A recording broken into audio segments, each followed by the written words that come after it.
Hello and welcome back to the Championship Rounds podcast. We are back for another week of exciting boxing action. We'll start off in Vegas. Ryan Garcia is a world champion. Do we end the podcast now and just end the sport, or I think that's no? not out But of anyway, the he battered Mario Barrios, dropped him in the first round. I'm surprised he didn't stop him, but he was sloppy. His offense wasn't varied. It was one pace. His chin kept coming up in the air. It was a good performance in the sense he won every round, but technically, man, that performance wasn't good, and he's gonna get beat by anyone in that division not named Mario Barrios. So yeah, what did you two think about it? I didn't think it was that bad. It would look bad against like anybody else, but he actually looked good because of how Barrios is. I don't think it would look bad against anybody else. The division's terrible. The only person it looked bad against, well, I'd say Devin Haney, but I mean, I don't think it looks. The division's terrible. We could beat everyone in the division. Let's not say that out loud. Well, we could. That's so nasty. Like, just think about that, though. I mean, he looked like Ryan Garcia. I mean, other than left hook chinning people, he looked like Ryan Garcia. I mean, that's all there is to it. Mario Barrios is terrible. Ryan Garcia's not good, but he's better than Mario Barrios, which isn't much of an achievement. But he got him a world title. We need to have discussions on who's a better champion between Barrios and Charles Martin. We don't, because nobody wants to talk about that. Yeah, I thought it was terrible though. It was just a low level fight. Yeah, it was a low level fight, but it for a wasn't world that bad. title, the WBC welterweight world title. Maybe it's just me, but the names that you can list off that have held that title, and you've got that. It's not. Maybe I'm overreacting, but I've just thought if you're a world class puncher and you've got that in front of you that's already been dropped, you've got to have some variation in your game to stop him. And he just didn't. I think he did try to stop him. Well, I mean, I said this a million times on this episode. He's not a good finisher. So, like, he's not going to be able to stop him. Like, if he stops people by chinning them. And I guess Barrios can take a punch pretty good. like, these guys are very big. Like, they can take a punch better because they're so big. And, you know, he's just not going to be able to stop these people unless he really goes for him. But, you know, he won every round. What can you do? Not according to that one judge. Stop him. Not losing it, dropped by Rowley, not take PEDs. The list goes on. I thought there's so many technical errors. His feet were terrible. He kept crossing his feet. Yeah, so Ryan Garcia. Like, he looked I'm like Ryan right, Garcia. It's Ryan Garcia, but like, yeah. But like, he's had the same flaws forever since he was an Yeah. amateur. I mean, it's going to be him. There's no point barking on about his flaws. If you want to make a 2-hour podcast about his flaws, then that could work. yeah. I just didn't. He won, and frankly, I am being harsh because I really don't like him, and I think he's a stain on the sport. But yeah, He's not just a stain on the sport. He's a stain on human beings. yeah. But I guess we'll be talking about him a bit more. But like, you look at the fights he's talking about, and the only one I see him winning really is Conor Benn, and that's the sad state of boxing right now. That's a reality for a world title. But yeah, he won. It's just, what can you really analyze? Barrios didn't really do anything, just like sort of plodded forward, and Garcia was just letting off shots from weird angles with speed and wasn't really throwing them correctly. But his athleticism and speed and power was enough to win an easy fight. I mean, we can talk about the Friday, and we can talk about the whole week, and we can talk about his physique all throughout camp, knowing what he's tested positive for in the past. Which I still think I still wouldn't be shocked at all. In fact, I'm sort of expecting something to come out about that in the next few weeks. But it is what it is, man. Welterweight's historically bad, and that's why he's won a world title.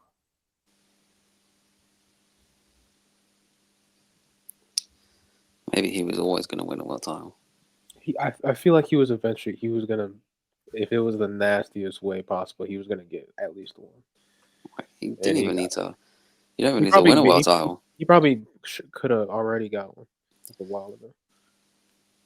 Yeah, I mean, look, some people, they just fight some random guy. They don't fight like a Javante Davis or a Devin Haney for world titles. They'll just fight some random guy for a vacant title. Pick up an interim belt, get upgraded.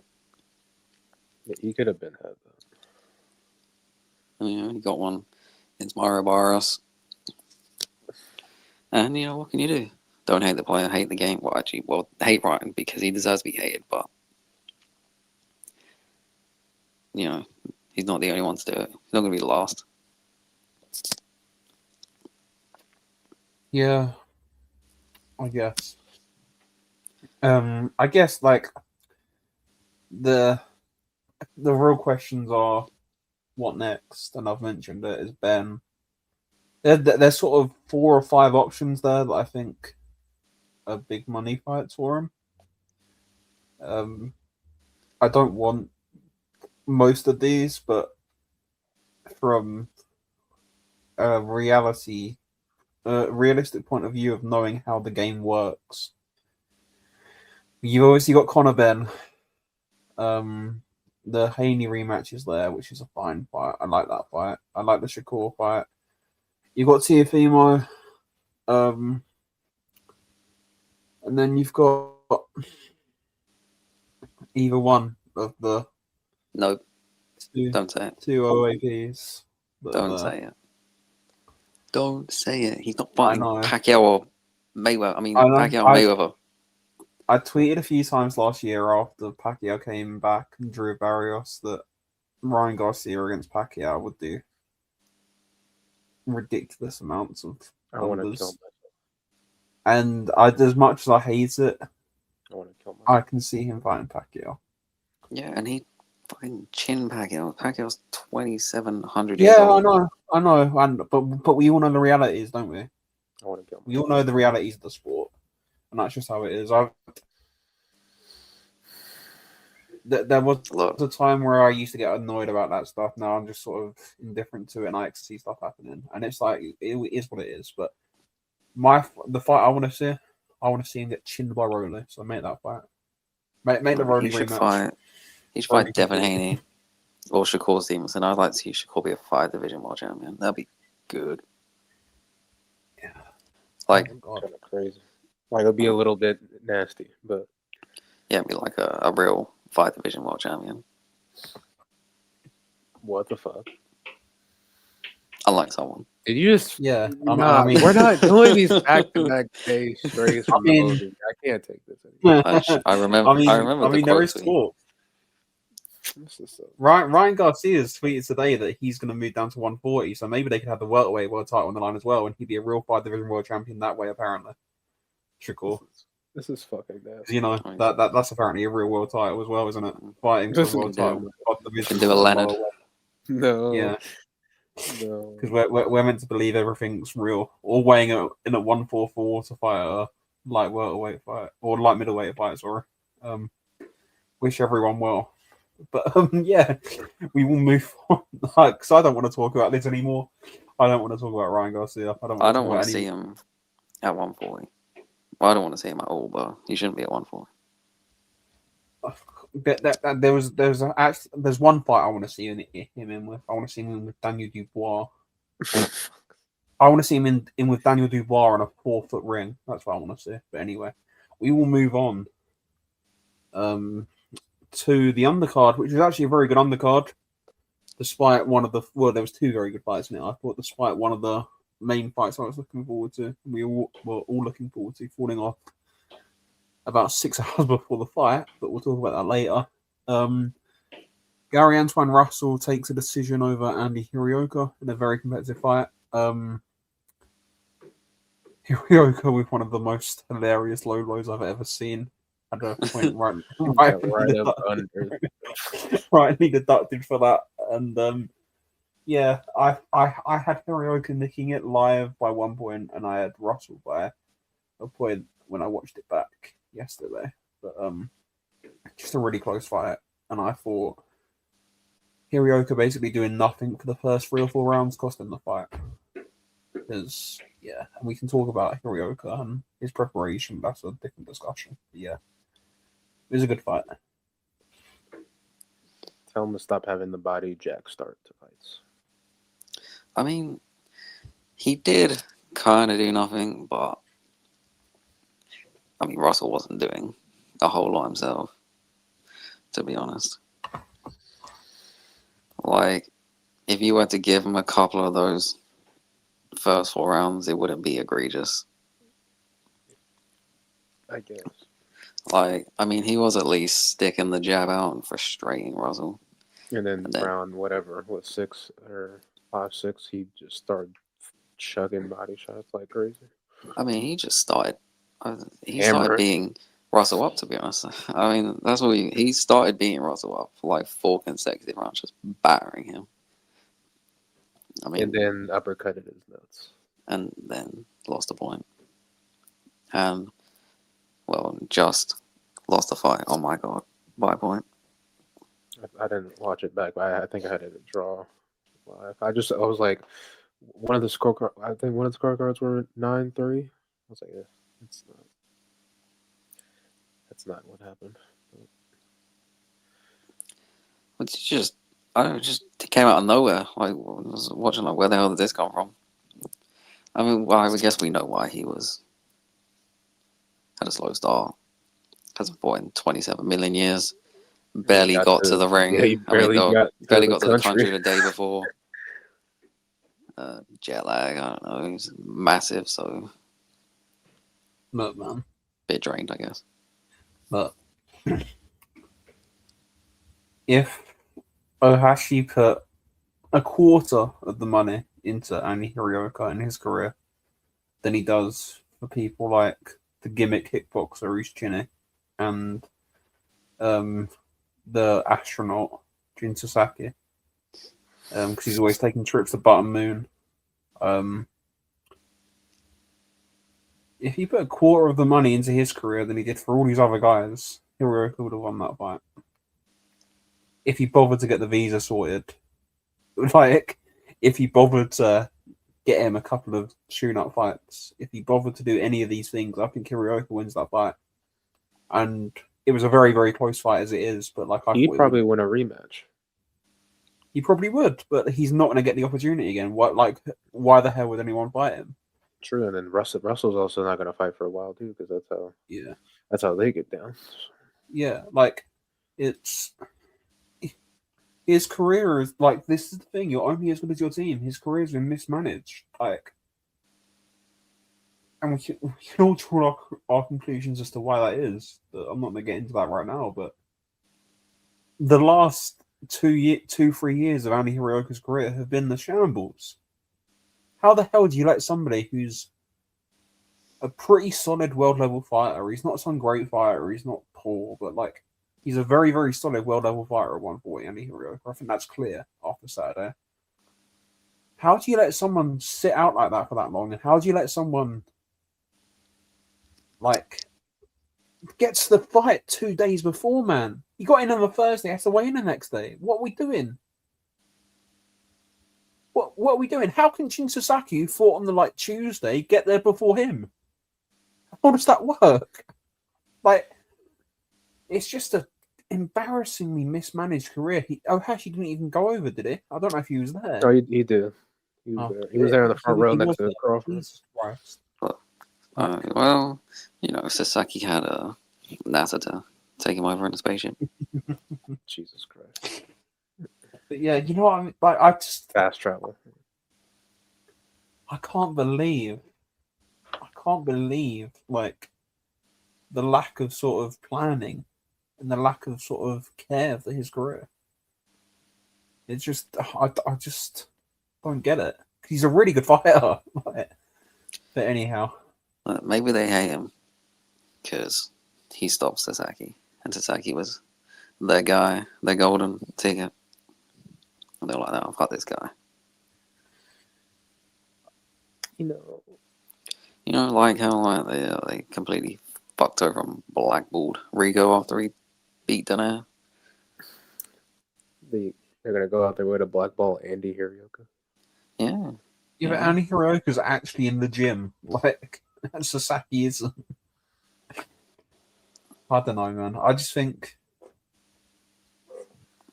there's a lot of questions that need to be asked about that team and how they prepared him. But it is what it is.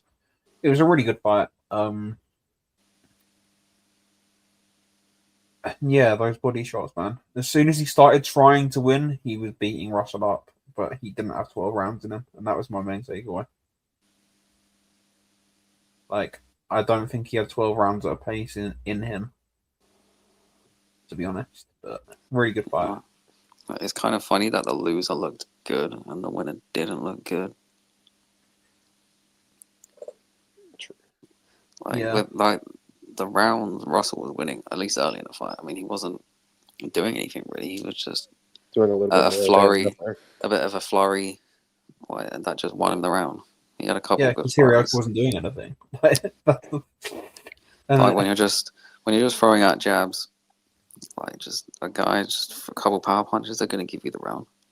Yeah. And like that's sort of the as is a different conversation, but that's sort of how boxing scoring is weird. Because you can win a big 10-9 or a 10-9 where you land one punch and the other guy doesn't land a single punch, and it's sort of they're the same score.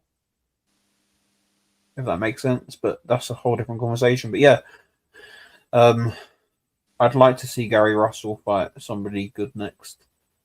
I'd like to see him fight firstly, because he's been way too inactive in his career. I think he needs a rest after that fight. He did not look good after like 4 rounds of the Hirooka onslaught. Yeah, Getting his goddamn guts pushed in. Pause. yeah, Yeah, well, it's understandable. Nobody's gonna look good after that body attack. Like we would all die after one punch. yeah. I'd love to see him fight Don Smith. That's a very good fight. But anyway, we're not going to see it, so we will move on to the fight. I should have called Wright as an upset if he could keep his mouth guard in, because Nahir Albright was on the verge of scoring a knockdown in the 10th round against not Frank Sanchez, Jesus Christ, Frank Martin. He was on the verge of scoring a knockdown. They kept spitting out his mouth guard. The ref steps in and sort of saves Martin. And yeah, it was a very good fight. I had Albright nicking it by 2 points. Draw was totally fair.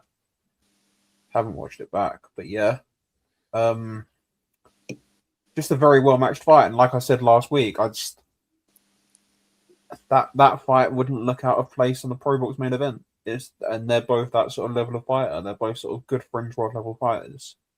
And that's what they are, I think. It was a good fight. I enjoyed it. I hated the fact. I hate the fact that most refs don't acknowledge the you shouldn't call time until there's a lull in action thing. There should have been no time. There should have been no time in that round where the ref should have stopped to put his mouthpiece back in, no matter how it felt. In my opinion, there should have never been a time called in that round, which in turn would have probably meant Martin got stopped. But that's just me. I don't know. Yeah, 8 sides. But I guess at least it's like consistent. Most refs don't wait for a long in the action. Well, I did a draw. Just, Like it's like as soon as Martin got like hurt in the 7th, it completely switched, changed. I had Martin winning 4-2 up until that point. Thought he looked good. He found like a really nice rhythm in like 5 and 6, and then it completely flipped. And the last 4 rounds were not good for him. And then he started doing the hokey pokey. I mean, like in his defense, I mean, nobody looks good against Nahir Albright. True. All the time Keyshawn's been hurt by him. Like Nahir Albright's good. He's just a tough fighter to look good against. And if you're not like good, I mean, you're not going to beat him. Got like a litmus test to see if you're actually good, world level type guy. Keyshawn is. Kelvin wasn't. And Frank Martin is on the fringes. And that's where he is. He's a fringe world level fighter. And yeah. Well, I mean, like world levels weird these days. It all depends on the division. Really. I'd say he's fringe 140. Like as in like right outside the top 10. I was sort of around that, yeah, sort of 8 to sort of 14, that sort of range. I mean, if you look at a sort of a top 10 now, Shakur, Dalton Smith, Keyshawn Davis, Hitchens, Teofimo, Russell, Azim, Hirioka, sort of he's in the mix with sort of the Mercados in my head, and sort of the Isaac Cruzes. Puello is a better fighter than him. He's in that sort of mix. I just think 140 is a division where, other than Shakur, they can all beat each other. So not really. 2026 154.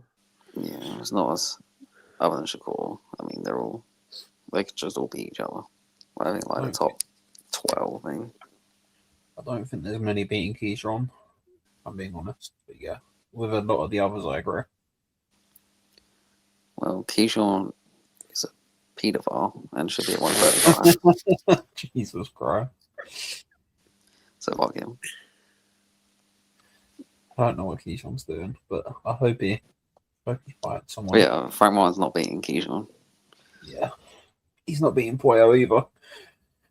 He's not beating Dalton Smith. And he's not beating Hitchens. And he's not beating Puello. You said Puello was. I think you like Puello.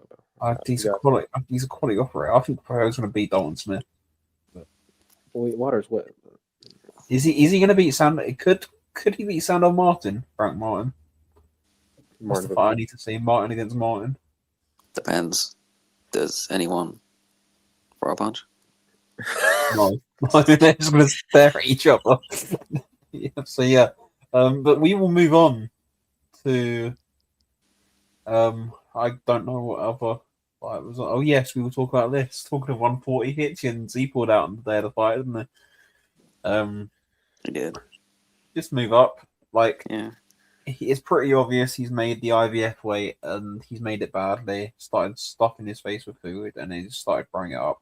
That's the most obvious thing that's happened here. He should just move up. Obviously, he's been ordered to fight Delgado, which everyone knew was coming. So I don't know why everyone's crying about that fight on Twitter. Everyone knew that fight was coming. And the journalists that were acting like it wasn't coming next, they're just idiots because everybody that's paid attention knew. So yeah, he should just move up. Don't want to fight Delgado, just go up to 147. Go fight someone at 147. Well, I mean, if 10 pounds, like the next morning, after rehydration is too much, I mean, you're at the wrong weight. That's pretty much all it is. These people, like, killing themselves to make weight so they have a weight advantage. Like, no, these rehydration clauses things aren't dangerous. What's dangerous is guys coming into the ring with 25 pounds, putting on 25 pounds, having a 25-pound weight advantage. Because it'd be weight bullies. That's dangerous. Fight your own weight class. Maybe we need same-day weigh-ins again.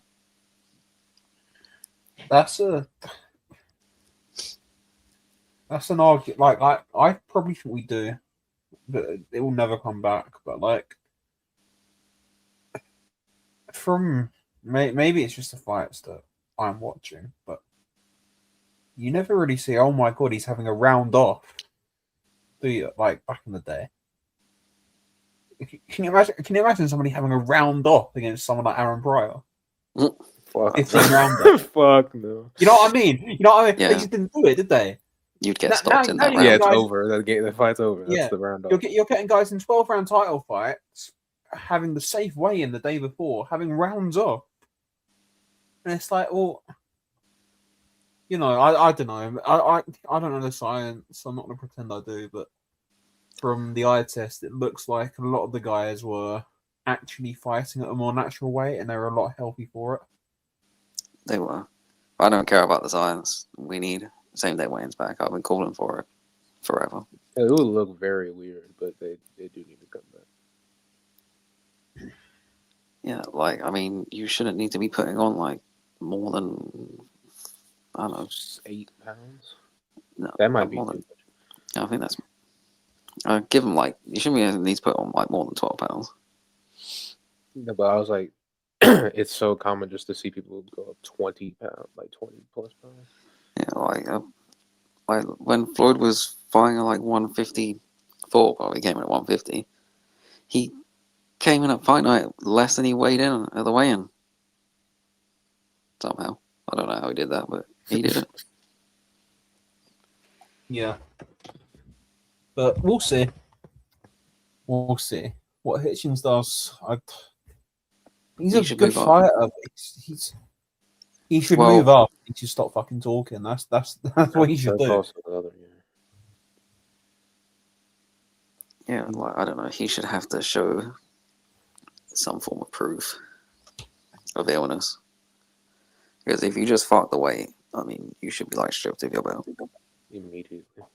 Because like you can't make the weight. They should force him to go up. I don't know. Like if you miss weight, you should be forced to move up. That's what the Japs would do. Yeah. But we will see. Give him a year ban as well.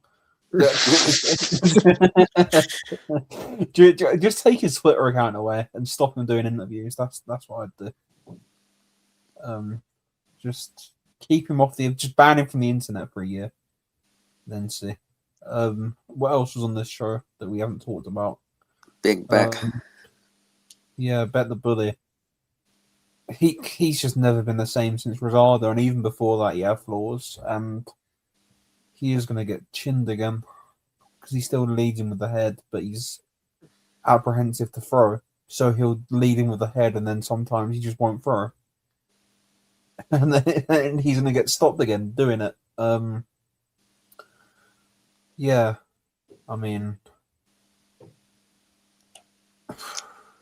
he's taking Sinarag Beko 7 rounds after having him hurt a couple of times as well. Like,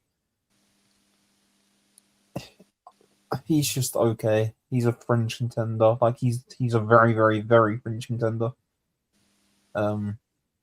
He's a legend of the sport. That's what he is.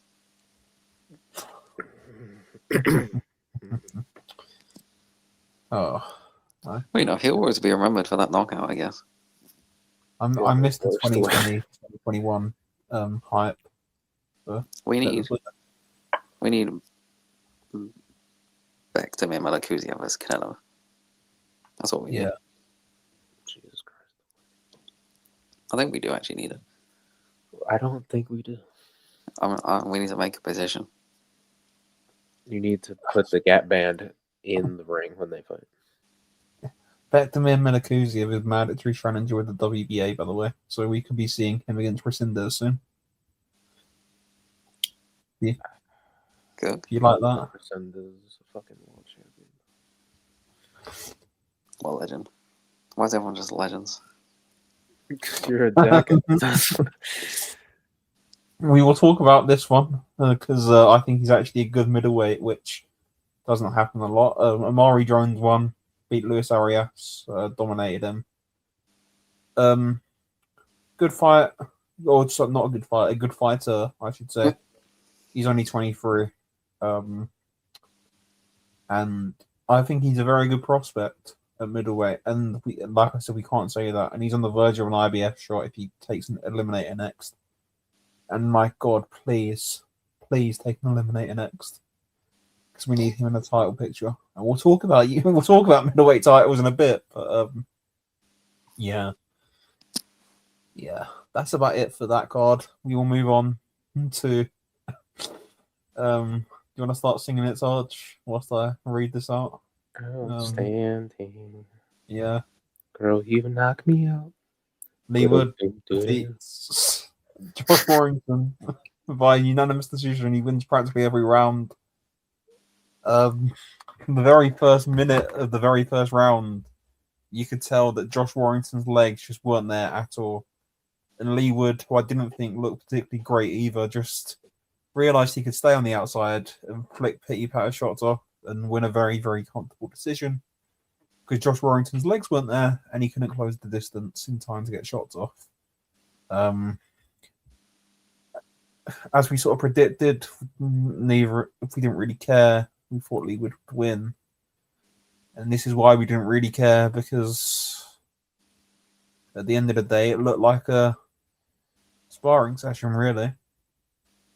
It looked like a starter camp sparring session, to be honest. Like, it wasn't appealing. It wasn't a good fight.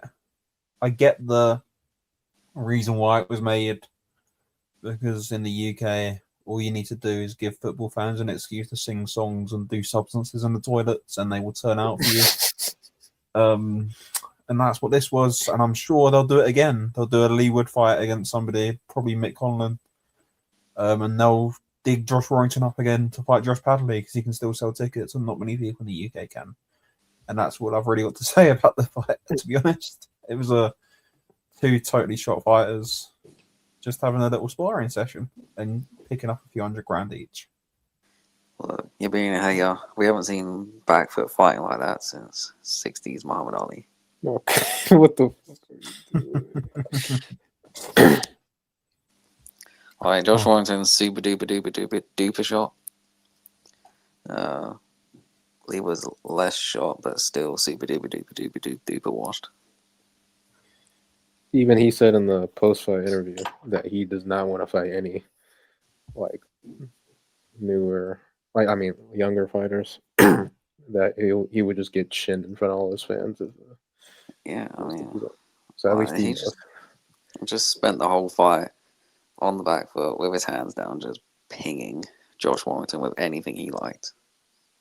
If you haven't watched the fight, I mean, I've just told you every round. Just imagine that. That's how the fight went, 12 rounds.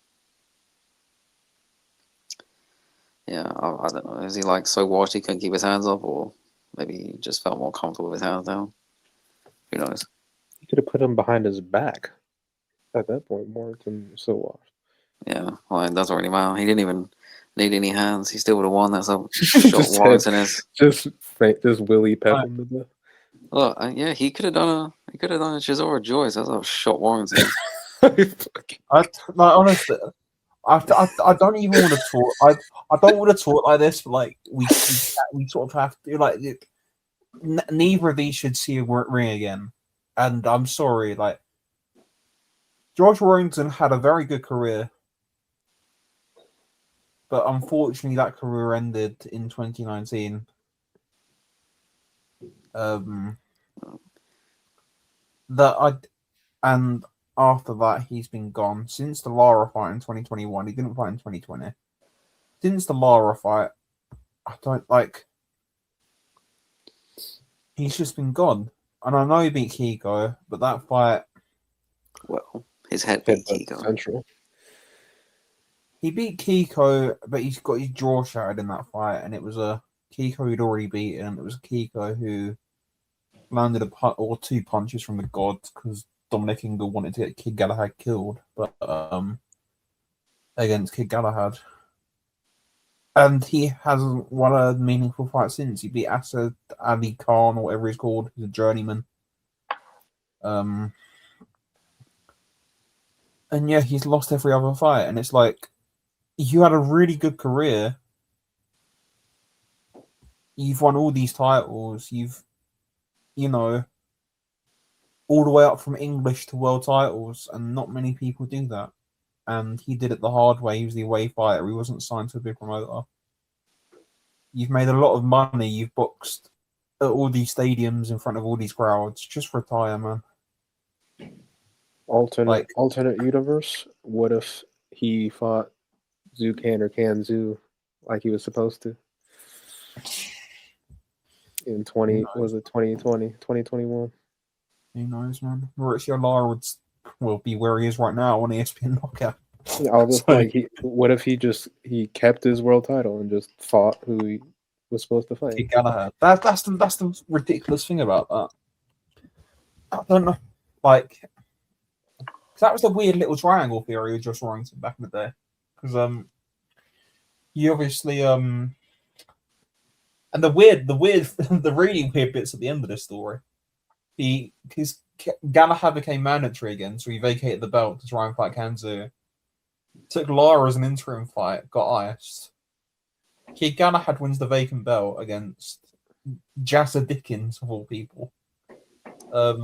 Gets iced by Kiko. Josh Warrington stops Kiko.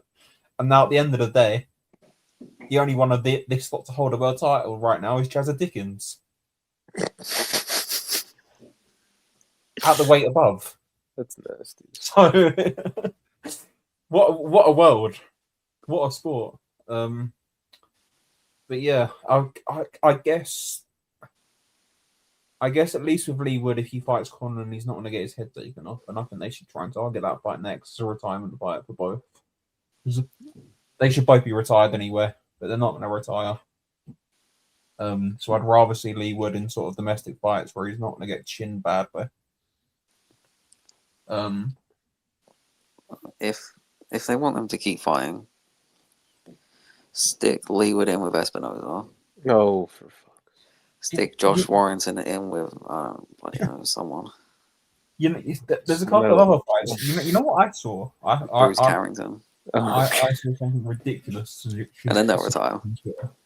I saw somebody seriously suggesting Navarrete against Lee Wood. Wow. Like, what in the world are we doing? But anyway, do you know what fight I think they could do? Would you watch Nick Ball against Lee Wood? I would watch anything. Yeah, but would you like to see it, or would you have the same reaction to this fight? Lee Wood's not a fucking super flyweight, so I'm not sure they do that. I mean, he did get chinned at Super Bantam by McDonald back in the day, so he fits the bill. True. But anyhow, that's possible as well. But we will move on because God help us. Down at British title level, there was a very good fight. Bilal Fawaz nicks a decision over Ismail Davis, who boxed really well the first 5 or 6 rounds and then just did nothing the second half of the fight and gave it away. Bilal Fawaz, I guess, boxed at a relatively high pace and upped it second half and grabbed the win, but that was just really weird from Ismail Davis. Somebody who hurt Josh Kelly late, couldn't do a thing in the second half against Fawaz, but we all know Fawaz's story, and I'm very, very pleased for him. And yeah, it was a good fight, and there's still fights with Davis. Obviously, it's British domestic level. Like, all these round robins at domestic level are really fun. And there's fights there for Fawaz as well. If Sam Eggington can win the European title, maybe they can do that fight. I'd love that fight. Eggington against Fawaz for the trio of domestic belts. But yeah, I guess we'll see. Yeah, he I don't even know what happened. But I mean, he was just doing his thing. Then his stamina just died. It just died. 75 to 29. Like it was worse than that. It went from 90 to 0. I don't even know. He didn't even do anything to gas out that badly. Yeah, he but didn't do enough to look like he threw 150 punches in a round. Yeah, because like I guess he was kind of like he was doing his thing, winning the rounds. I mean, Fawaz didn't look great. He looked like Fawaz, and then Davis gassed, and Fawaz just kind of, pinged them about for the rest of the fight and won. Yeah, if you haven't seen the fight again, that's how the That's the fight went. description. Yeah. Yeah, so that's Yeah. comeback of the year done already. Win. Yeah. Congratulations, Hot Rod. But it's rare on this show. It's rare on this show that we get to this stage of the podcast where we're at half an hour in, or a bit more than half an hour in, and we don't talk about the greats of the sport coming back. Fuck off. Especially in the glamour divisions like heavyweight. But the Lazy Rhino got a knockout in the first round, and apparently he's taking it seriously despite coming in at 272, which is by far a career heaviest. Yeah, and it looked like it. Sorry. Yeah. I mean, well, yeah. Now he's about 3 fights away from a title shot. Oh, for fuck's sake! Oh my god, I'm convinced like nothing's real. Nothing's real because like, how have you got Dave Allen fighting that slop on a? Look at the fights Matchroom promoted. Look at the fighters they've had on. They had Golovkin, they had Lomachenko, they had Klitschko, Joshua, Usyk. Like all these guys, they had Beterbiev on a show. They've had Bivol. Like all these guys are worse than Dave Allen. Yes. Yeah, we got that. Like, no. We get it. The list is long. Oh my god! People who are significantly worse than Dave Allen. We got it. Like, they might be like multiple weight world champions and pound talents, but Dave Allen with Chinable, but like the White Rhino with Chinable. Oh god! I still can't believe it, man. I honestly, he's picking up like 30 odd grand for that. Like Jesus Christ. Anyway, we'll hilarious, isn't it? Yeah, Johnny Fisher, we're coming for you. I have no idea who he's going to fight next. He's going to fight Johnny Fisher. That's who he's going to fight. We need Dave Allen against Huey Fury. That's the fight we need. To really kill British boxing off. Good. On Channel 5. Yeah, we will be there. We need a post-fight interview from Mick Hennessy. Yeah, I miss Big Mick. He needs to get in the camera more. He needs to do his own shows and stop. Well, he needs to rip off his daughter's license as well. But we'll move on before I get sued or cancelled. I guess that's it for this weekend. So we will preview this weekend. The main fight this weekend is in Glendale, Arizona, as Emmanuel Navarrete and Eduardo Nunez unify the IBF and WBO titles at 130. In the fight that's probably going to be fight of the year, or certainly up there. It's just a fantastic fight. I've actually come down solidly on a pick today. I was undecided for ages, but I've finally got one. But I'll let you two go first. Unless someone gets like battered or chinned early, if this isn't fight of the year, no one's getting chinned there, Mexican. I will quit. All right, if they go and get stopped on a body shop, I will stop watching boxing if this isn't the fight of the year. With that being said, I think Navarrete's going to win. I do think Navarrete's going to win a decision. Right, so this confirms that Nunez is going to win by knockout in the first God round. damn I'm it. also picking Navarrete. Oh man, I don't want to see Navarrete get shit. I mean, like, he's not as good as he used to be, but you know, I mean, he does well against the smaller guys. He just does well against smaller guys. Also, Nunez did go life and death with Patufo Diaz in the big 2025. Don't forget that. Well, that's fine. He's Mexican. They go life and death with everyone except British fighters. True. Yeah, I just think a couple of issues with Nunez in this fight. I think he's so open to body shots that it's going to be a problem. I also think he's a bit one-paced. Obviously, he can punch. I think he's a bit one-paced though with how he throws, and I think if you sort of come forward with a high guard and stand in front of Navarrete, you're just gonna always lose that fight. Like the problems Navarrete's had pretty much all with movers. Like Suarez was moving a bit. Barinchik, obviously, Conte Sal. Wilson's different, but Wilson's like middleweight and has a monster left hook. That's true.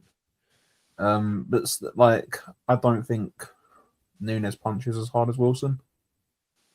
But yeah, I just think if you stand in front of Navarrete with a high guard and try and exchange with him, you're going to come off second best in that. Navarrete's crafty, throws punches from weird angles, and he's got a head of the chin. So I probably think like a 116, 112 Navarrete type fight in an absolute war. That's my prediction. Which again means Nunez will be winning by third round knockout. Nice. Nice work, everybody. Well, you never know. You need to break the curse. They'll punch hard. They might be Mexican, but I guess anyone can get stopped. Other than Takuma. As he's the greatest fighter of all times.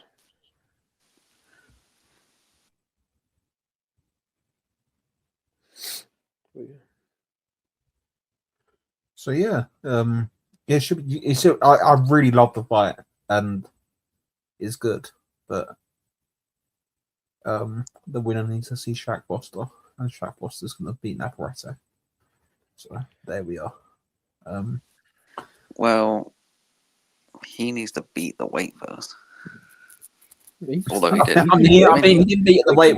Wasn't the issue in that in his last fight? Was it?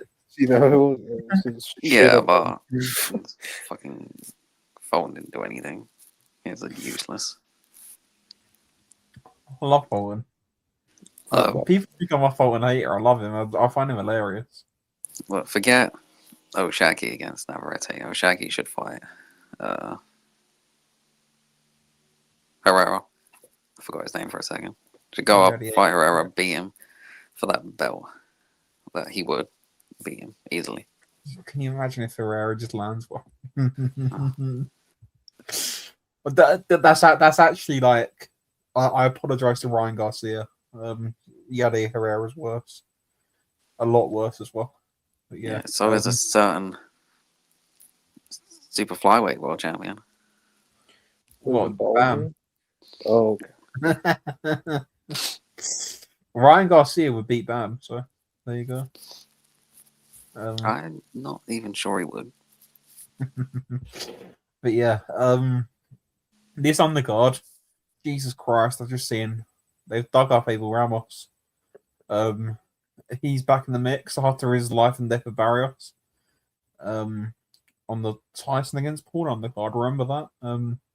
He is fighting Tamir Smalls, who, if I remember correctly, had a very competitive fight with Roman Vasquez last time. Yeah, it looks like he. Yeah, thinking of. I think I remember this fight. It was on the boots on the card, obviously. He might have won it via a knockdown or a point deduction or something. I remember Vasquez was boxing well for a lot of that fight down the stretch, but Yeah, I guess Abel Ramos is okay. Step up for this type of level of guy. Tamir Smalls unbeaten from Philly. But yeah, I don't know. There's a few big names here, or one big name in particular. Emiliano Vargas is fighting the Ring Magazine Prospect of the Year. Is fighting Augustine Quintana, who hasn't really done anything outside of Argentina. Yeah, that's a lie. Actually, he beat Mark Castro, but it's Mark Castro. So what can you do? Arturo Cardenas is on this card, the super bantamweight against Jordan Martinez, who looks like a puncher, even though I've never seen him fight. He's got 16 wins, 15 KOs. Who knows how good he is? And then you've got it's just your normal sort of matchroom on the card. A lot of local guys, I guess. Oh, I'm trying to be more positive this year. So. Yeah, you're right. But when you've got a main event like that, who really cares? Like, it's just a great main event. And yeah, it's a really, really good main event, and that's what we can really say. There is a Pro Box card on Friday that we'll quickly mention. You'll never guess he's back. Edward Vasquez is fighting Grimaldi Machucha. A Venezuelan, so no doubt a WBA belt will be on the line for that. Ruben Aguilar is back against Luis Lopez. I like Ruben Aguilar at welterweight. He's a big puncher, a Mexican kid. He's with Samson. I like him a lot. So it'll be interesting to see how he goes. And then it's just your typical robots cards, on that undercard. Your typical robots card. I will quickly mention that Konstantin Ursu is fighting. Is it Owen Cooper on Saturday for the British welterweight title? Ursu's a good fighter. I think he'll win that one. That's on the Zone, a Queensbury show. And you'll never guess who's back on this show. Luke McCormack, who is 31 years old this year and has fought a few journeymen. So yeah, he's fighting Kane Gardner, who is the forgotten man of British boxing because he actually beat Conor Walker a couple of years ago. But yeah, we will see how it goes. Ellis Panter's fighting on the undercard, debuting. Lasha Gurley, Jesus Christ, they've dug up Lasha Gurley again. Christ, Olympic medalist Lasha Gurley's, I'm like, sure, Christ. But we will go into the news because we're all getting bored.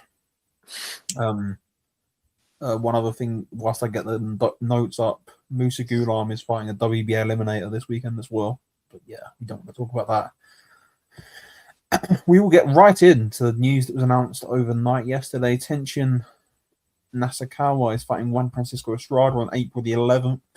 And Estrada is going to do what TBB couldn't and stop Tenshin. Early prediction for that one.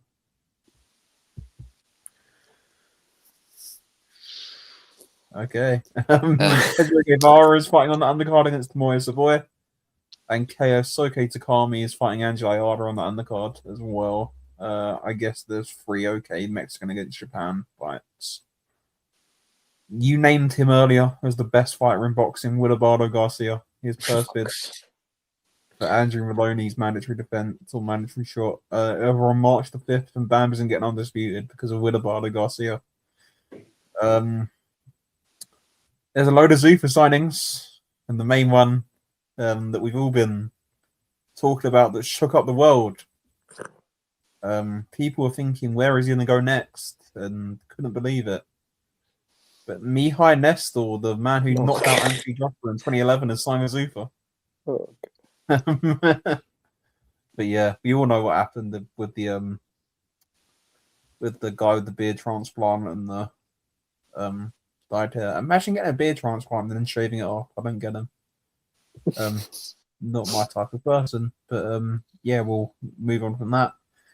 We've talked about the 2 OAPs getting it on because one of them's bankrupt. Live on Netflix in September.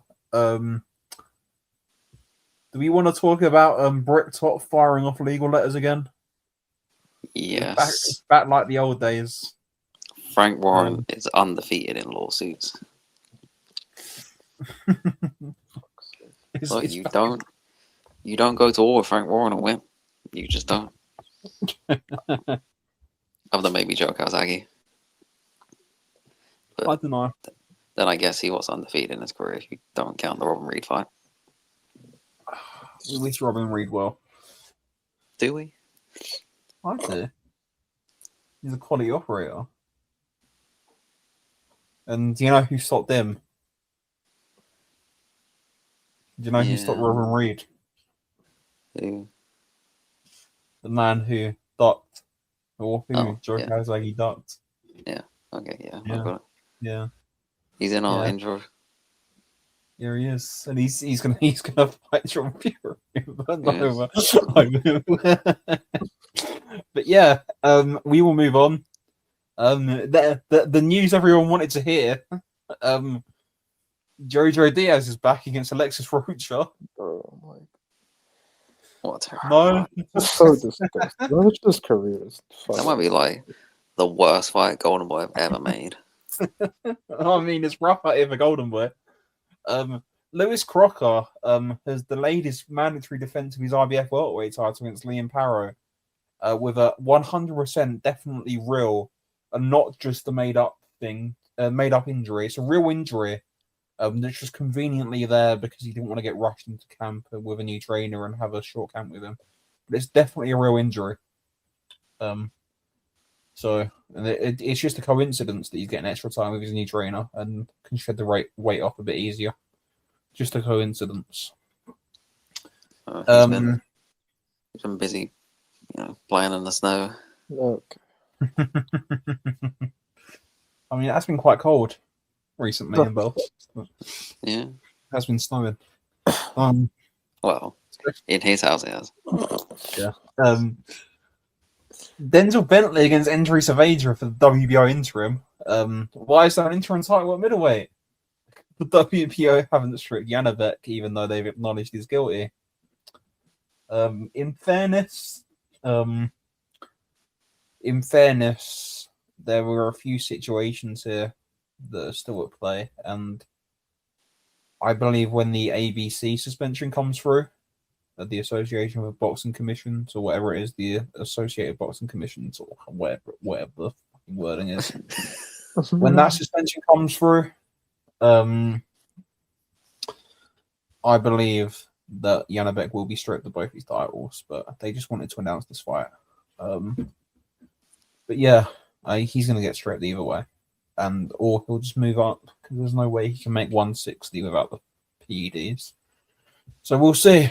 But that's a very good fight on the Wilder Chisora undercard. Also on that card, Masternak against Vidal Riley got announced. And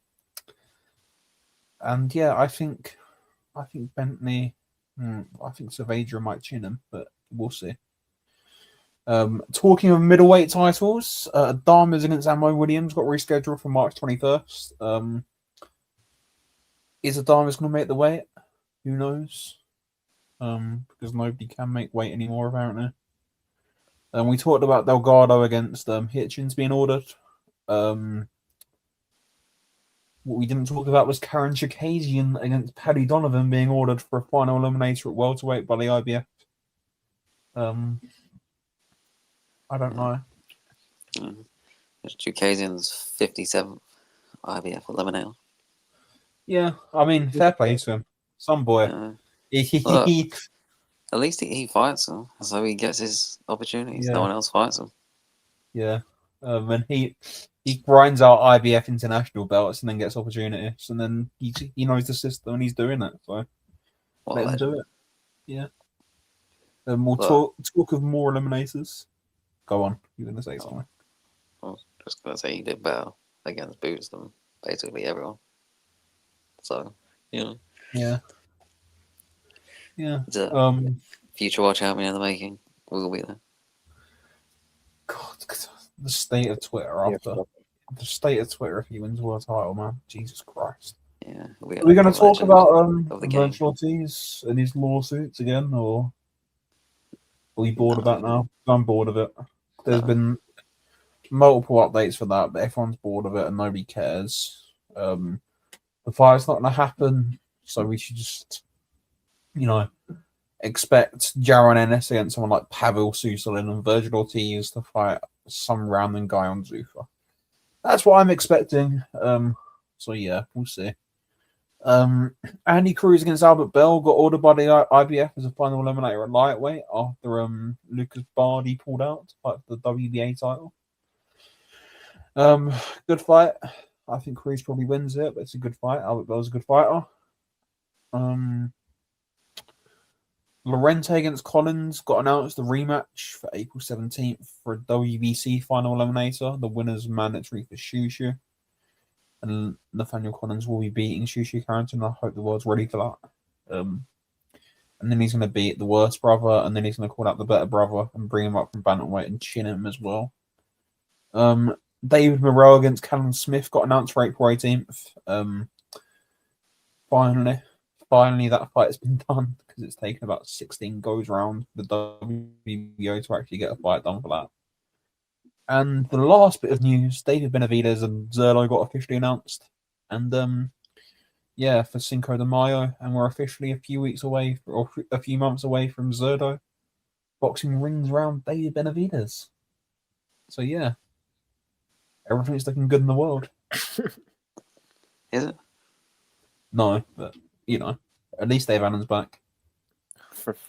But yeah, this is transcending into nonsense. Some would say all of it's nonsense. But yeah, thank you for listening. Even episode 99.